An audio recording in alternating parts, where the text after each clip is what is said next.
helping us reach our families to communicate and help us to establish a new cadence for our academic work. As we move into our continuous learning work, including the distribution of packets to families that don't have technology at home, I want you to know how much we not only appreciate you, but rely on you to help each and every one of our families. We will touch on 3 things today: our plan for continuous learning, updates on our meal distribution plan, and our commitment to transparency with Board of Education meetings. First, we will touch base on the continuous learning plans. I'm going to invite our Deputy Superintendent, Dr. Tiffany Irving, forward in just a few moments to share details with you. Before I do that, I want to give major props to her and her extraordinary team of educational leaders who have been working non-stop since we've gotten the word of the shutdown in order to provide quality, engaging learning opportunities for all of our students. We have the best teachers in the business here in the Wichita Public Schools, and I am confident that Dr. Irving and her team are doing everything humanly possible, and then some, to help our students and our educators establish a new cadence of learning and accountability during this challenging time. At this time, I'd like to invite up Dr. Irving so that she can share our plan. Good afternoon. Thank you for being present to hear more about the dynamic continuous learning plan that our administrators and educators have prepared in less than 2 weeks in order for our pre-K through 12 students to receive continuous learning. As we have an 8-week journey ahead of us to learn together in an entirely new way. We begin on Monday with Phase 1, which will feature the distribution of paper packets as well as online resources to supplement student learning. It's important to note that these paper packets will be learning resources only. Teachers will not be taking attendance. They will not require students to complete these resources and turn them in.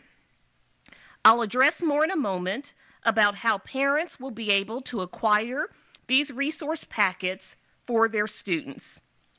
I want to emphasize that during Phase 1 next week, several key things are going to happen in addition to packet pickup. Staff at each of our school buildings will be reaching out by phone or email and make contact with every one of our WPS students. In addition to our staff reaching out to each of our students, our staff will be engaged in professional learning to develop or to enhance their online learning resources that we will be making available. Engaging in this new way of learning across our system may have some bumps and bruises because it will be challenging for us all. But we are determined that we will rise to this occasion. Continuous learning opportunities will also be available in a new section on our website called WPS Learn. We will pass out a new packet every week for each of the remaining 8 weeks of this school year, and these resources will be online as well. And for parents or students who need help making their way through these learning packets, we will operate a continuous learning hotline beginning on Monday morning at 11 a.m. in order to help our community with this work. You will be able to reach this hotline by calling 973-4443 or also by emailing homework@usd259.net. As we ramp up for Phase 2, which begins on April 6th, parents and students will begin to see the work change. We will still have paper packets available for pickup. They'll also be on our website. Students will also see optional learning opportunities increase as the weeks go on. This is in both in quantity as well as rigor. As I shared previously, we will give particular focus to our graduating seniors and our high school students who need to make sure that they're earning the credits required to stay on track for graduation. Students will also see more content from their elective teachers. That includes music, PE, art, and other exploratory coursework in order to provide enrichment opportunities for our students as well. All student grades are frozen as of the end of the third quarter. But as a focus on our high school students who, as I mentioned, are concerned about graduating, their GPA, and future scholarship opportunities, we will be providing learning options that will allow them to raise their grades and strive towards graduation. Our plans are robust and they are ever-changing, and parents can follow along with us online to make sure they don't miss out on any of these great learning opportunities. So as I close, I want to share details about packet pickup. Beginning on Monday, 11:30 to 12:30, and continuing each weekday, we will have packet distributions at numerous locations across the district. First and foremost, parents who come to one of our lunch locations to pick up a meal will also be able to pick up their packet at that same location. We will have packet pickup at our 18 food distribution locations, as well as all of our K-8 and all of our high schools. Please note, we will not serve food at the K-8 or high schools. These locations will be solely for packet pickup.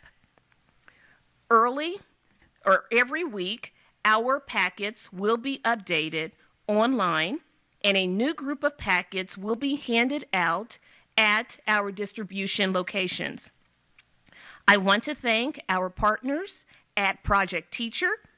Thanks to their generosity, we have the opportunity to distribute school supply kits at targeted locations to support our students who may need access to additional supplies for home learning. This concludes my updates for today, and I will be glad to answer your questions at the conclusion of our briefing.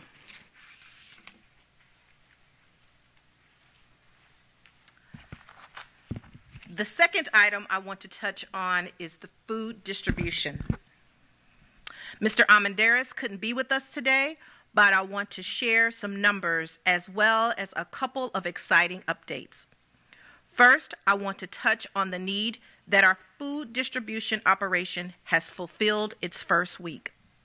On Monday and Tuesday of this week, our community partners with Medes and the coalition they put together distributed over 4,400 meals in our community. In the 3 days we've been serving the Super Snack Lunch Meal, we've served nearly 14,000 meals. And I'm excited to announce that we're going to step up and do even more next week. So beginning Monday, we will distribute food. We will provide each child with not only a shelf-table lunch, but also breakfast for the next day. These 2 meals will be in the same bag, and that will allow us to continue with the quick distribution and provide maximum impact for students. We have also added menus for each day's food distribution on our website, as we've been asked. Families can find more information online at usd259.org/menu. Before we move from this area, I want to send a couple of thank yous. First, to our community partners, thank you for stepping up to fill the gap for our kids on Monday and Tuesday. And second, I want to salute our nutrition services team. This has been a remarkable remarkable effort and shifts gears as you guys have changed your operation tremendously. To all of you who are reporting to work every day to prepare and to deliver and serve the meals as essential service to our community, you have my deepest thank you. And to the delivery drivers and suppliers who keep getting food orders to us, I know your work is challenging as supply chains have been disrupted across the country. You make it possible for us to continue feeding our community's children, and we couldn't do this work without you. The third item I wanted to touch on today pertains to our Board of Education meetings. We are 100% committed to being as open and transparent in the way we do business as we can possibly be, while at the same time keeping our Board of Education members and citizens in general as safe as possible. That's why we will be holding our Board of Education meetings in this very space for the duration of the spring. While we will not allow media or members of the general public, since that would exceed our capacity of 10, we will remain 100% transparent by broadcasting our Board of Education meetings live on WPS TV. By doing so, citizens will be able to consume the meeting live in several ways. On Cox Cable Channel 20, on our district website, usd259.org/WPS TV online, or the live stream app on your smart TV device, where you should search for Wichita Public Schools once you download the app. We will also remain open to media questions, as we have been since this crisis has begun. And you can coordinate any requests you have through Susan Arnsman. We will strive to accommodate your request outside of these briefings via Zoom or phone interviews. I want to conclude with the most important part of my briefing today. Teachers, students, and parents, I want to speak directly to you. There are two things I want you to remember. Breathe deeply and go slow. Parents, I know you are eager to make sure your children engage in learning activities. I appreciate all of you who have reached out asking when you can get started, where to pick up the packets, and what you need to do to make sure your students continue to learn. And I know our teachers appreciate your stories about how much your children miss school and their teachers. Teachers, remember, I once was a teacher as well, and I know and I want to be able to answer all of your questions and have everything perfect and ready to go for our students and our families. And students, I've watched you on social media. Despite the hard time that you give us when we don't cancel school because of snow, I see you longing for your teachers and for your classmates. Education really is all about relationships. That's what makes it magic.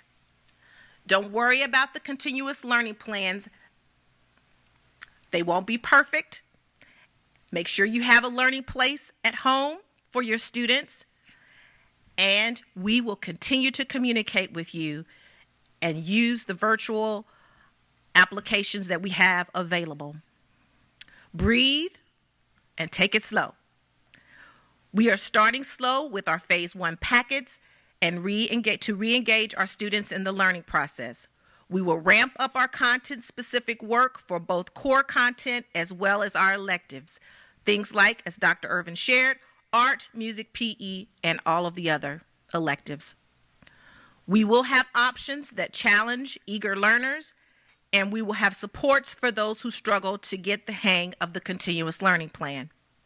We don't expect you to be perfect, and we don't expect for you to have all the answers. We certainly don't. But what we do have is one another. As we stand with our continuous learning plan, our priority will be starting first to reconnect with our teachers and your students.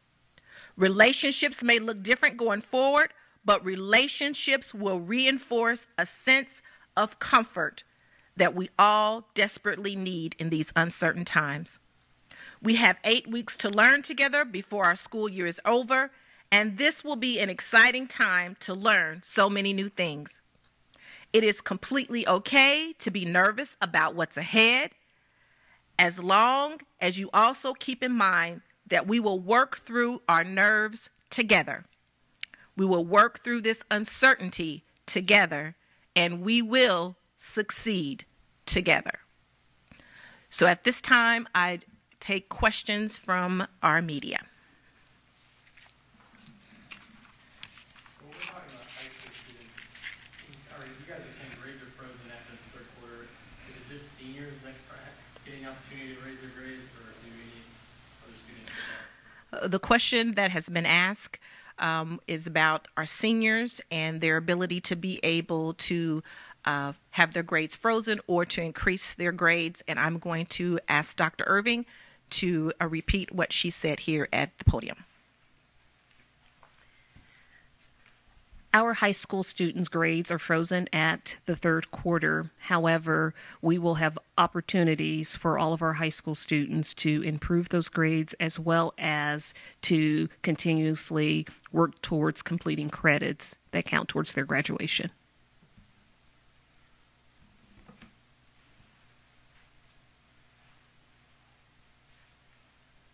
With the packets, I just want to make sure I'm understanding this correctly. They're not mandatory and they're not graded. They're just additional resources to continue learning. What's the plan?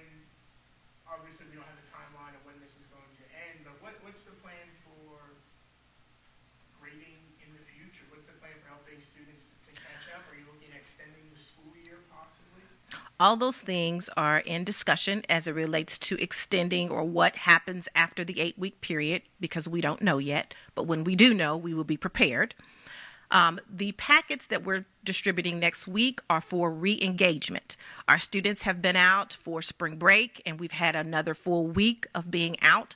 This is an opportunity for them to kind of get back in the swing of things through the packets as well as the online resources.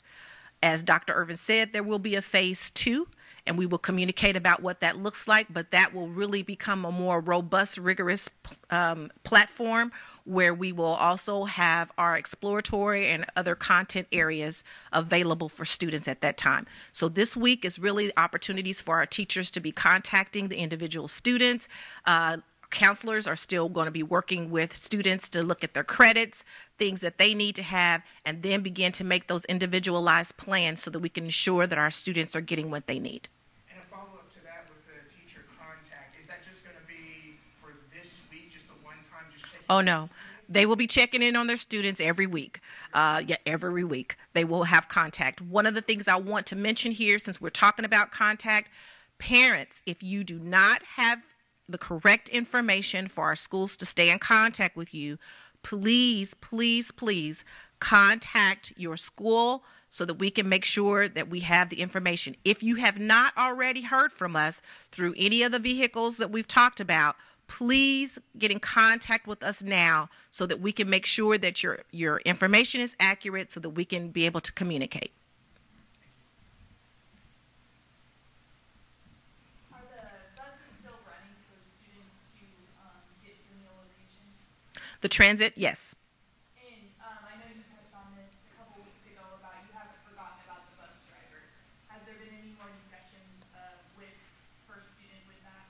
Yes, and bus drivers will continue to be paid.